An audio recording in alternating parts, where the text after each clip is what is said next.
Voilà un livre à présent qui va certainement vous intéresser, mesdames, et peut-être aiguiser la curiosité des hommes, La grève des femmes formidables, ou l'histoire de 4 femmes qui ont décidé de partir une semaine en voyage et finalement de plaquer leur entourage et ils vont devoir s'habituer à leur absence. Un livre écrit par une femme formidable, notre invitée ce midi. Bonjour Alexandra Rickelenc. Bonjour. Est-ce que c'est d'abord un livre féministe ? Ça n'est pas un livre féministe, c'est un livre qui concerne plutôt les femmes, même si les messieurs curieux sont invités à le lire. Ça n'est pas un livre féministe parce que c'est plutôt un livre de constat de la vie dans laquelle les femmes ont pu s'inscrire aujourd'hui et que finalement, si elles se retrouvent parfois dans des situations difficiles, c'est aussi qu'elles les ont acceptées. Voilà. Ouais, ils n'ont pas tout à fait le bon rôle quand même, hein, les hommes, les hommes, dans ce livre. Pas à part Paul, si. Oui, à part Paul. Paul qui vraiment, lui, mais il n'a rien compris. Il n'a rien compris, mais il est en train de comprendre. Ses amis, en tout cas hommes justement, essayent de lui faire comprendre qu'il y a peut-être autre chose dans la vie que juste être celui qui va subvenir aux besoins de sa famille. Est-ce que la vie de ces 4 femmes qui plaquent leur quotidien, qui plaquent leur entourage, est-ce que c'est un petit peu la vôtre ? Alors, j'ai pas plaqué mon entourage, mais peut-être que j'aurais dû à une certaine époque.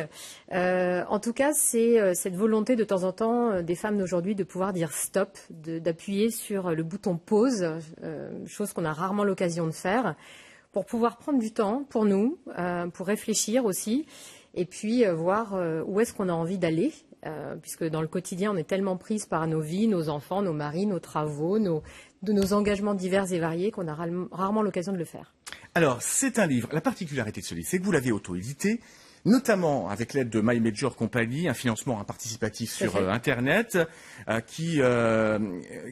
Qu'est-ce qu'a permis ce financement ? Il vous a aidé à quoi exactement ? Alors, ça m'a aidé à financer la première impression, puisqu'il y a 3000 exemplaires aujourd'hui qui sont sortis, à financer également un buzz vidéo avec 5 épisodes qui montrent les épisodes de la vie d'une femme formidable au quotidien et les circonstances auxquelles elles sont confrontées. Bah, tenez, justement, puisque vous en parlez, on va voir un de ces épisodes. Regardez.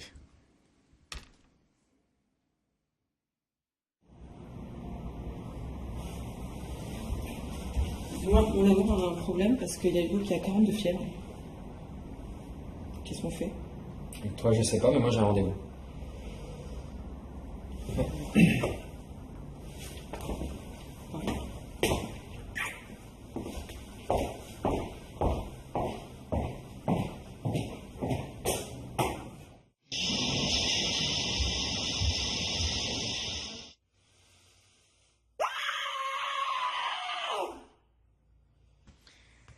C'est original quand même pour promouvoir un livre, une vidéo comme ça. Hein. Oui, mais c'est le principe en fait d'interpeller les femmes, puisque dans la mesure où je n'ai pas d'éditeur, si ce n'est mon agence de communication, mais qui donc n'est pas un éditeur traditionnel, il fallait que je puisse réussir à me faire connaître.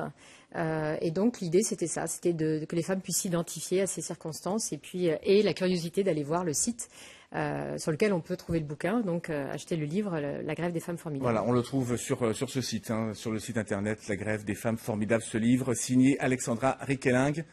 Merci beaucoup. Il y en aura d'autres en prévision ? Vraisemblablement, il y a une suite qui est demandée puisque les femmes apprécient le roman, se reconnaissent dans ce roman, ont envie d'avoir la suite. Et donc oui, il y aura vraisemblablement une suite. Merci à vous, c'est la fin de cette édition. À ce soir pour le 19-20. Excellent après-midi.